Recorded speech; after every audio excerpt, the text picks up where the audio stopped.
ಇವರಿಬ್ಬರ ಮಧ್ಯೆ ನಡೆಯುತ್ತಿರೋ ಈ ಘರ್ಷಣೆ ಸಂಘರ್ಷಣೆ ಎಲ್ಲಿಗೆ ಹೋಗಿ ನಿಲ್ಲುತ್ತೋ ಯಾರಿಗೆ ಗೊತ್ತು. ಮನೆಗೆ ಮಾದರಿಯಾಗಬೇಕಾದ ಮಗ ಮಾರಿಯಾಗೋ ರೀತಿ ಬೆಳೆದು ನಿಂತಿದ್ದಾನೆ. ಇವನೇ ನೋಡಿ ಬೆಟ್ಟಪ್ಪನ ಮಗ ಮಹಾಂತೇಶ. ಕಾಣುವುದು ನಿತ್ಯ 10 ಮನೆಗಳನ್ನ ಮಸನ ಮಾಡುವ ಮಹಾಮರ್ಕಟದ ಕಾಳಗ.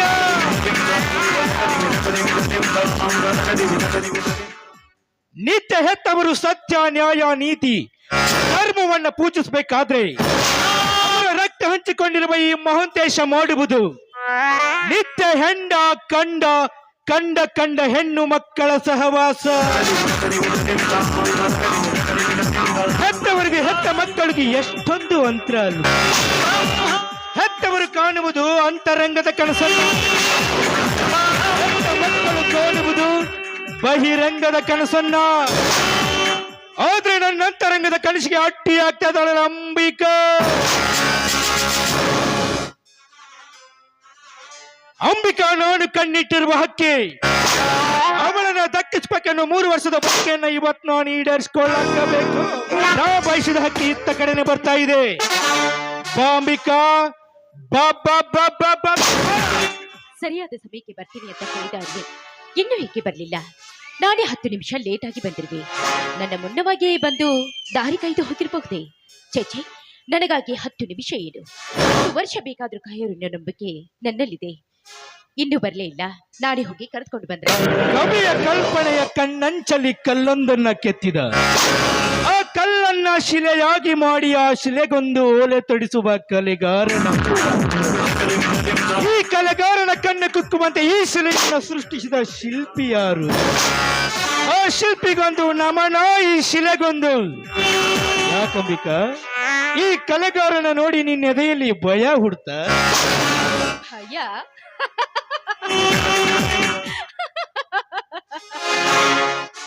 ಭಯಪಡಲು ನಾನೇನು ದಿಕ್ಕಿಲ್ಲದ ಹಕ್ಕಿಯಲ್ಲ.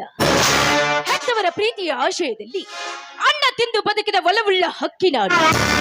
ಆಕಾಶದಲ್ಲಿ ಹಾರಾಡು ಹಕ್ಕಿಯನ್ನ ಕಂಡು ಬರೋ ನಿಮ್ಮ ತರಣ ಹದ್ದುಗಳ ಕೈಯನ್ನೇ ಕತ್ತರಿಸೋ ಮಾರಿಯ ಹಕ್ಕಿ ಮಾತೆ. 3 ವರ್ಷಗಳಿಂದಲೂ ನಾನು ನಿಮ್ಮನ್ನ ನೋಡ್ತಾನೆ ಇದ್ದೀನಿ. ಮಾತು ಮಾತಿಗೂ ನಾನು ನಿಮ್ಮ ಮೋಹದ ಬಲಿಯಲ್ಲಿ ಹಾಕಿಕೊಳ್ಳಲು ಪ್ರಯತ್ನಿಸ್ತಾ ಇದ್ದೀನಿ. ನನ್ನ ನಿಮ್ಮ ಆಧೀನ ಮಾಡಿಕೊಳ್ಳಲು ಆತುರ ಪಡ್ತಾ ಇದ್ದೀರಾ. ಯಾಕೆ ನಿಮ್ಮಲ್ಲಿ ಈ ದುರಾಸೆ? ನಿಮ್ಮ ಆಸೆಯಿಂದ ಈಡೇರಿಸುವ ಹೆಣ್ಣು ನಾನಲ್ಲ. ನಿಮ್ಮ ಕಣ್ಣಲ್ಲಿ ಹೆಣ್ಣಂದ್ರೆ ಏನಂತ ತಿಳಿದುಕೊಂಡಿದ್ದೀರಿ? ಮಾರುಕಟ್ಟೆಯಲ್ಲಿ ಮಾರೋ ಹಣ್ಣು ಅಂತ ತಿಳ್ಕೊಂಡಿದ್ದೀರಿ, ಇಲ್ಲ ಕಾಲಿನಿಂದ ಒದೆಯೋ ಮಣ್ಣಿನ ಧೂಳು ಅಂತ ತಿಳ್ಕೊಂಡಿದ್ದೀರಿ. ಇಲ್ಲ, ಜರ್ಮನಿ ಬೋಗಣಗ್ ಹಾಕಿಟ್ಟ ಬೆಣ್ಣಿ. ಆ ಬೆಣ್ಣಿ 3 ವರ್ಷದ ಹಿಂದೆ ಪವಿತ್ರವಾದ ಹಾಲಾಗಿತ್ತು. ಆ ಹಾಲಿನಾಗ ನಾನು ಒಂದನಿ ಹೆಪ್ಪು ಬಿಡ್ಬೇಕಂತನೂ ಮಾಡಿದ್ಯ. ಆದ್ರ ನಡಬರ್ಕ ಬಂದಲ್ಲ ಅರವಿಂದ. ಪ್ರೀತಿಯನ್ನ ಹುಳಿ ಹಿಂಡಿ ಅದನ್ನ ಮೊಸರು ಮಾಡಿ ಮಜ್ಜಿಗೆ ತೆಗೆದ ಬುರ್ಗಾ ತೆಗೆದ ಬೆಣ್ಣಿ ಮಾಡಿಟ್ಟಾನ. ಆ ಬೆಣ್ಣಿನ ತಿನ್ಬೇಕನ್ನೋ ಆಸೆ. ನಾ ಬಯಸಿದ ಬೆನ್ನ ತಾನಾಗೆ ಬಂದು ನನ್ನ ಬಾಯಿಗೆ ಬಿದ್ದ ಸರಿ. ಕತ್ತು ತಿನ್ನುವ ಕಟ್ಟು ಕತ್ತಿನೇ. ಕಟುಕರ ಮಾತಿಗೆ ಹೆದರುವ ಹೆಣ್ಣು ನಾನಲ್ಲ. ಕತ್ತು ತಿನ್ನುವ ಕಳ್ಳ ಜಾತಿಯ ಬೆಕ್ಕು ನೀನಾದ್ರೆ ಬೆಣ್ಣೆ ಮುಚ್ಚಿದ ಪಾತ್ರೆ ಬಲು ಭದ್ರವಾಗಿದೆ. ಬಾಯಿಗೆ ಬಾರದ ಬೆನ್ನಿಗೆ ನೀ ಕೈ ಚಾಚಿದ್ದೀಯಾದ್ರೆ ನಿನ್ನ ಕೈಗೆ ಸಿಗುವುದು ಬೆಣ್ಣೆ ಅಲ್ಲ, ನಿನ್ನ ಮೈ ತುಂಬಾ ಬೆತ್ತದ ಬರೆಗಳು. ಬೆತ್ತದ ಬರೆಗಳು?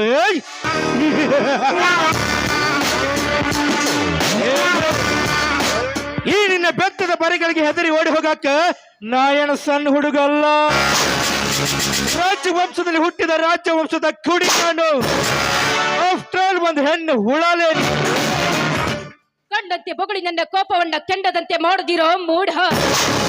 ವಿಷದ ಅಕ್ಷರಗಳಿಂದ ಹೆಣ್ಣನ್ನ ಸಣ್ಣ ಜಾತಿಯ ಹುಳುವೆಂದು ಭಾವಿಸಬೇಡ. ಭಾರತದ ಇತಿಹಾಸದಲ್ಲಿ ಹೆಣ್ಣಿಗಾಗಿ ನಡೆದ ದುರಂತದ ಪುಟಗಳನ್ನೊಮ್ಮೆ ತಿರುವಿ ನೋಡು.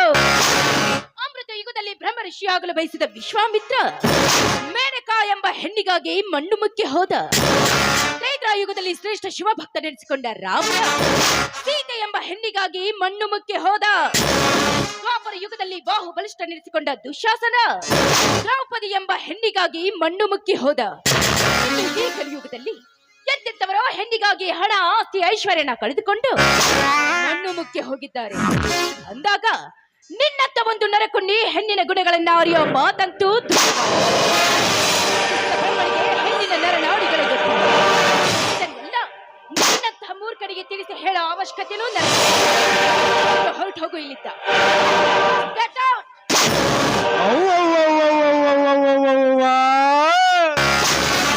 ಭವ್ಯ ಭಾರತದ ಹೆಣ್ಣಿನ ಇತಿಹಾಸವನ್ನು ಹೇಳಿ ಒಳ್ಳೆ ಹೆಣ್ಣಿನಂಗೆ ಸೋಗ ಹಾಕುವ ಸೋಗಲಾಡಿ.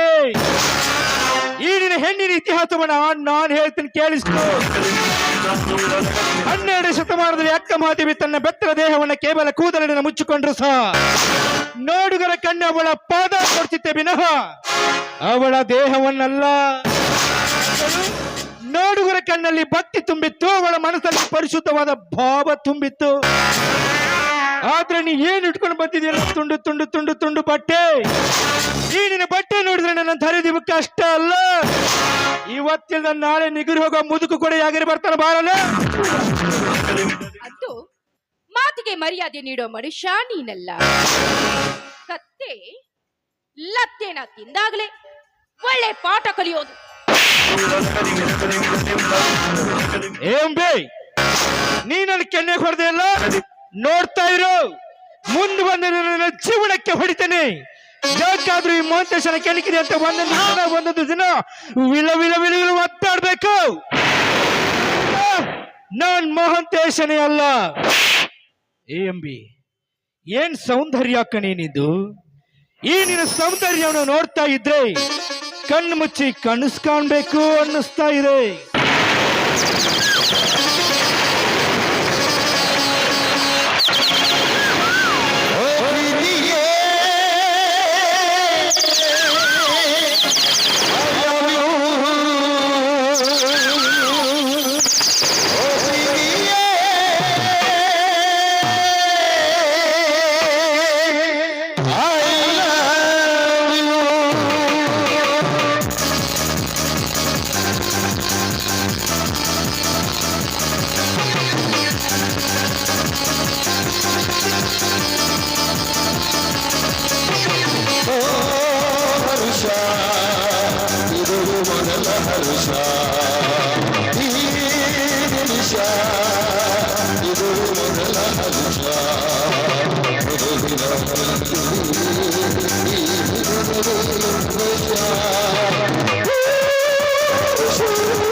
ಯಾರೇ ಎದುರಾದರು ಪ್ರೀತಿ ದೂರಾದರು. ಓ ಹರುಷ ಇದು ಮೊದಲ ಹರುಷ, ಈ ನಿಮಿಷ ಇದು ಮೊದಲ ಹರುಷ.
ಇಲ್ಲಿವರೆಗೂ ನಾನು ಕಂಡಿದ್ದು ಕನಸ ಇಲ್ಲ, ಇದನ್ನ ನನ್ನ ಜೀವನದಾಗ ನಾನು ಮಾಡ್ಕೊಳಕ್ಕೆ ಬೇಕು.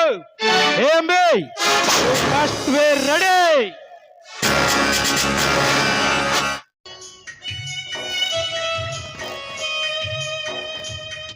ನಾನು ರಾತ್ರಿ ಹೊತ್ತು ಕುಡಿದು ಮನೆಗೆ ಬಂದಾಗ ಅಪ್ಪಾಜಿ ಅವ್ರಿಗೆ ಗೊತ್ತಾಯ್ತಾ? ಮಹಾಂತೇಶ, ನೀನು ಕುಡಿದು ಅಮಲಿನಲ್ಲಿ ಮನೆಗೆ ಬಂದಾಗ ಮನೆಯಲ್ಲಿ ನಿಮ್ಮ ತಂದೆಯವರು ಇರಲಿಲ್ಲ. ಅದು ನಮ್ಮ ಪುಣ್ಯ. ನಿನ್ನ ಕೈ ಹಿಡಿದುಕೊಂಡು ಹೋಗಿ ನಿನ್ನ ರೂಮಿನ ತನ್ನ ನಾನೇ ಬಿಟ್ಟು ಬಂದೆ. ನಿನ್ನ ಮೈ ಮೇಲೆ ನಿನಗೆ ಪ್ರಜ್ಞೆ ಇರಲಿಲ್ಲ. ಈ ಮನೆತನದ ಘನತೆ ಗೌರವದ ಅರಿವು ಸಹ ನಿನಗಿರಲಿಲ್ಲ. ಅಂದಾಗ ಈ ನಿನ್ನ ದುಶ್ಚಟ ನಿಮ್ಮ ತಂದೆಯವರ ಕಣ್ಣಿಗೆ ಬೀಳಲಿಲ್ಲ. ಅಮ್ಮ, ಈ ವಯಸ್ಸಲ್ಲಿ ಕುಡಿಯೋದೆಲ್ಲ ಮಾಮೂಲಿ ಅಮ್ಮ. ಹಾಗಂತ ನೀನು ತಿಳಿದುಕೊಂಡಿದ್ದೀಯಪ್ಪ, ನಾವು ತಿಳಿದುಕೊಳ್ಬೇಕಲ್ಲ. ಮಹಾಂತೇಶ, ಈ ಮನೆಯಲ್ಲಿ ಬಾಳಿ ಬೆಳಗಿದವರು ಎಂಥವರು? ನ್ಯಾಯ, ನೀತಿ, ಧರ್ಮಕ್ಕಾಗಿ ಹೆಸರು ವಾಸಿಯಾದವರು. ಈ ಮನೆಯಲ್ಲಿ ಅನ್ಯಾಯ, ಅಧರ್ಮಕ್ಕೆ ಯಾವ ಕಾಲಕ್ಕೂ ಸ್ಥಾನವಿಲ್ಲ. ಅಲ್ಲ, ನಿನ್ನ ವಯಸ್ಸಾದ್ರೂ ಎಷ್ಟು? ಕಲಿತು ಮುಂದೆ ಬರಬೇಕಾದ ವಯಸ್ಸು. ಈ ವಯಸ್ಸಿನಲ್ಲಿ ಕುಡಿಯೋದು, ಜೂಜಾಡೋದನ್ನ ಕಲ್ತಿದೆಯಲ್ಲ, ನಾಳೆ ಇದರಿಂದ ನಿನ್ನ ಜೀವನ ಅಧೋಪತನಕ್ಕಿಳಿಯುತ್ತೆ. ಎಚ್ಚರ. ಅಮ್ಮ, ಇದೊಂದ್ಸಲ ತಿಳಿದೇ ಏನೋ ತಪ್ಪು ಮಾಡಿಬಿಟ್ಟಿದ್ದೀನಿ. ಇನ್ನೊಂದ್ಸಲ ಇಂಥ ತಪ್ಪು ನಾನು ಯಾವತ್ತೂ ಮಾಡೋದಿಲ್ಲ ಅಮ್ಮ. ನನ್ನ ಮೇಲೆ ಕೋಪ ಇದ್ರೆ ನಿನ್ನ ಕೈಯಾರ ನಿನ್ನ ಕೆನ್ನಿಗೆ ಬಾರಿಸಿ.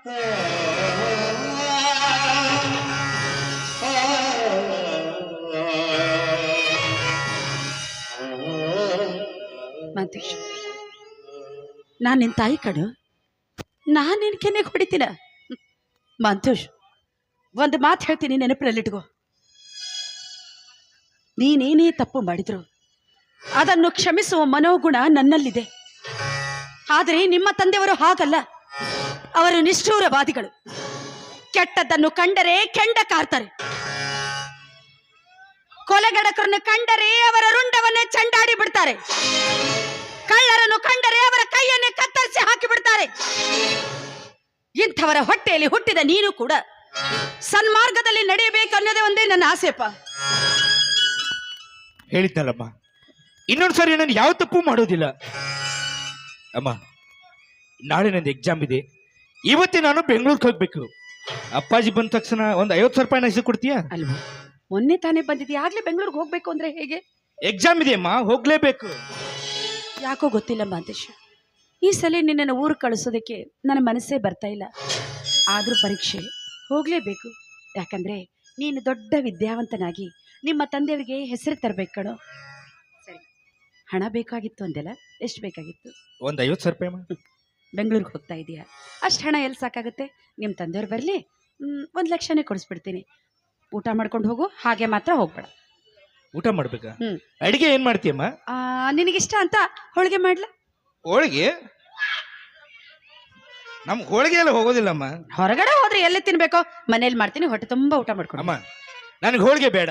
ಮತ್ತೇನ್ ಬೇಕು ನನಗೆ? ನಿನಗೆ ಕೋಳಿ ಮಾಡಮ್ಮ. ಹಿಂಗ ಹೊಡಿತೀನೀಗ. ಏನೋ ಬೆಂಗಳೂರಿಗೆ ಹೋಗಿ ಇಂತ ಹಾಳು ಮೂಳು ತಿನ್ನೋದು ಕಲ್ತಿದ್ಯಾ? ಶಿವ ರಾಮಚಂದ್ರ, ಶಿವ ರಾಮಚಂದ್ರ. ನಾವಂತವೆಲ್ಲ ತಿನ್ನಬಾರ್ದು ಕಣೋ. ಕೋಳಿ ಬೇಡವಾ? ಹಾಗಾದ್ರೆ ಚಿಕನ್ ಮಾಡು. ಚಿಕನ್? ಹಾಗಾದ್ರೆ ಏನು? ಎಣ್ಣೆ ಬದ್ನೆಕಾಯಿ ಅಮ್ಮ. ಹುಡುಗಾಟಿಕೆ ಮಾಡ್ತೀವಲ್ಲ ನನ್ನ ಜೊತೆ. ನನಗೆ ಗೊತ್ತು, ನನ್ನ ಮಗ ಅಂಥ ಇಂಥದ್ದೆಲ್ಲ ತಿಂದು ಆರೋಗ್ಯ ಹಾಳು ಮಾಡ್ಕೊಳ್ಳೋದಿಲ್ಲ ಅಂತ. ಮಾಂತೇಶ, ನೀ ಹೊರಗಡೆ ಎಲ್ಲೇ ಹೋದ್ರು ಚಿಕನ್ ಮಾತ್ರ ತಿನ್ನು, ಕೋಳಿಗಿಳಿ ತಿನ್ನಬೇಡಪ್ಪ. ಶಿವ ಅಮ್ಮ, ಅದ್ರ ಜೊತೆ ಮೀನಾ ಮಾಡ್ತೀಯ? ಈಗ ಓಡಾಡ್ಸಿ ಮಾಡ್ತೀನಿ ನೋಡು. ನೀನು ನಿಮ್ಮ ಅಪ್ಪನ ತರ ಉಡಾಳಾಗಿದ್ಯಲ್ಲೋ, ಅಲ್ಲ ಅವ್ರದ ಕಲಿತೀಯ ನೀನು. ಏನೋ ನೀನು ಇಂಥವೆಲ್ಲ ತಿನ್ನಬಾರ್ದಂದ್ರೆ ಮತ್ತೆ ಅದನ್ನ ಮಾಡು ಇದನ್ನ ಮಾಡು ಅಂತೀವಿ. ಮೀನಾನು ಬೇಡವಾ? ಹಾಗಾದ್ರೆ ಫಿಶ್ ಮಾಡು. ಫಿಶ್ ಅಲ್ಲ, ಫಿಶ್. ಅದು ಫಿಶ್ ಹಂಗಂದ್ರೆ ಏನು? ಬೆಂಡಿಕಾಯಿ ಫ್ರೈ ಉದ್ದು ಇರ್ತಾವಲ್ಲ, ಉದ್ದದಕ್ಕಿರುತ್ತಲ್ಲ, ಎಣ್ಣೆಲಿ ಕರೀತಾರಲ್ಲ, ಮತ್ತೆ ಎಣ್ಣೆಗೆ ಕರೀತಾರ. ನನಗೇನ್ ಗೊತ್ತು. ಸರಿ, ನಿನಗಿಷ್ಟ ಅಂತ ಫಿಶ್ಶೇ ಮಾಡ್ತೀನಿ. ನೋಡು, ನೀ ಹೊರಗಡೆ ಎಲ್ಲೇ ಹೋದ್ರು ಫಿಶ್ ಮಾತ್ರ ತಿನ್ನು, ಮೀನಾಗಿನ ತಿನ್ಬೇಡಪ್ಪ. ನಿನ್ನಂತ ಅಮ್ಮನ ಪಡೆಯೋದಕ್ಕೆ ಅದು ಎಷ್ಟು ಜನ್ಮದ ಪುಣ್ಯ ಮಾಡಿದ್ನೋ ಗೊತ್ತಿಲ್ಲ.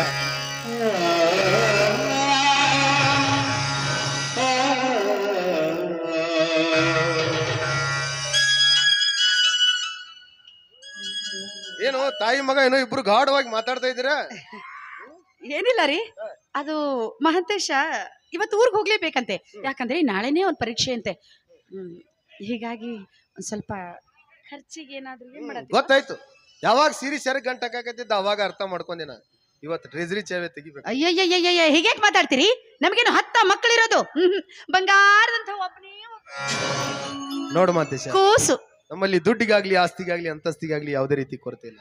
ಹಾಗಂತ ಇಲ್ಲ ಸಲ್ಲದ ಕೆಲಸಗಳನ್ನು ಮಾಡೋದೇ ಆಗ್ಲಿ, ಅಲ್ಲದ ಚಟುವಟಿಕೆಗಳಲ್ಲಿ ತೊಡಗೋದೇ ಆಗ್ಲಿ ಮಾಡಿದ್ದೆ ಆದ್ರೆ ಮುಂದೆ ಆಗತಕ್ಕಂತ ಅನಾಹುತಗಳಿಗೆ ನಾವೇ ಸಂಪೂರ್ಣವಾಗಿ ಜವಾಬ್ದಾರರಾಗಬೇಕಾಗಿದೆ. ಯಾಕೆಂದ್ರೆ ಊರಲ್ಲಿ ಬೆಟ್ಟಪ್ಪನ ಮಗ ಹೀಗಿದ್ದಾನೆ ಅಂತ ಯಾರು ಬೆರಳು ತೋರಿಸಿ ಮಾತಾಡಬಾರ್ದಲ್ಲ, ಅದಕ್ಕೆ ಹೇಳಿದೆ.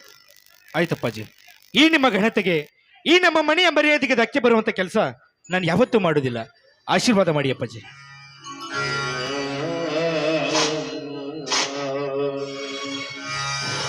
ಭಾರದ್ರ ಅಪ್ಪಾರ ಎಲ್ಲ ತಯಾರಾಗ್ಯಾರಲ್ರಿ? ಹೌದಂಕಲ್, ನಾಳೆ ಎಕ್ಸಾಮ್ ಇದೆ, ಅದಕ್ಕೆ ಇವತ್ತು ಬೆಂಗಳೂರಿಗೆ ಹೋಗ್ಬೇಕು. ಹಂಗಂದ್ರಿ ವಾರ್ಷಿಕ ಪರೀಕ್ಷೆ. ಹಾ ಹಾ ಹಾ ಸಾಕ್ಷರತಾ ಶಾಲ್ಯಾಗ ರಟ ಈಕ ಬರಿತಿದ್ವಲ್ರಿಪ್ಪ ಅಂತಾವನ್ರಿ? ಹೌದ್ರಿ. ಅವ್ ನಾಳೆ ಅದಾವನ್ರಿ? ಹೌದ್ರಿ. ಅವ್ರಿಗೆ ಹೇಳ್ರಿ, ಫೋನ್ ರೀ ಮಾಡ್ರಿ, ಟಪಾಲ್ರಿ ಹಾಕ್ರಿ, ಇನ್ನೊಂದ್ 4-5 ದಿವ್ಸ ಬಿಟ್ಟು ಮುಂದಿಟ್ಕೋ ಅಂತ ಹೇಳ್ರಿ. ಅದೇನು ಊರ್ ದುರ್ಗವನ್ ಜಾತ್ರೆ ಮಾಡಿದ್ದೇನೆ, ಒಂದ್ 4 ದಿವಸ ಮುಂದೆ ಇಟ್ಕೋರಿ. ಅಲ್ರಿಪ್ಪ, ಗೌಡ್ರ ಮಗ ಒಂದ್ 4 ದಿನ ಗೌಡ್ರ ಮಗ ಆದ್ರೆ ಗೌಡ್ರ ಮನಿಗೆ ಎಷ್ಟ ಅದ, ಇಡೀ ಊರಿಗೆಲ್ಲ ಅಲ್ಲ, ಹಂಗೆಲ್ಲ ಇಡೀ ರಾಜ್ಯಕ್ಕೆಲ್ಲ ಒಮ್ಮೆ ಇರ್ತದ ಅದು. ಹಾ ಒಂದೇ ದಿವ್ಸ ಇರ್ತೈತ್ರಿ. ಅಪ್ಪ ನೀವು ಬೆಂಗ್ಳೂರಾಗ ಅದಾವಲ್ರಿ ಅವ್? ಅಪ್ಪಾರ ನೀವು ಬೆಂಗ್ಳೂರನ್ನ ನನಗೂ ನೆನಪಾತ್ರಿ. ನನ್ನ ಮಗಳು ಬೆಂಗ್ಳೂರಾಗ ಸಾಲಿ ಕಲಿಯಕದಲ್ರಿ? ಹೌದಾ? ಹ್ಞೂನ್ರಿ, ಹಿಂಗ ದೊಡ್ಡ ಸಾಲೆ ಐತ್ರಿ ಅದ. ದೊಡ್ಡ ಸಾಲಿ ಕಾಲೇಜ್ ಕಾಲೇಜ್ ಕಾಲೇಜ್ ನಮಗ ಅನಾಕ್ ಬರುದಿಲ್ರಿಪ್ಪ. ಅಪ್ಪಾರ ನನ್ನ ಮಗಳು ಭೇಟಿ ಆದ್ರ ಅಂತ ಹೇಳ್ರಿ, ನಿಮ್ಮ ಅಪ್ಪ ಆರಾಮದಾನ ಅಂತ ಹೇಳಿ. ಏನಂಕಲ್, ಇಂಥ ಸಾವಿರಾರು ಹಳ್ಳಿಗಳಿಗೆ ಕೂಡಿ ಒಂದು ದೊಡ್ಡ ಬೆಂಗಳೂರು ಸಿಟಿ ಆಗಿರುತ್ತೆ. ಅಲ್ಲಿ ನಿಮ್ಮ ಮಗಳನ್ನ ಎಲ್ಲಿ ಅಂತ ಹುಡ್ಕೋದು? ಬೇಕಿದ್ರೆ ಫೋನ್ ನಂಬರ್ ಕೊಡಿ, ಮೀಟ್ ಆಗ್ತೀನಿ.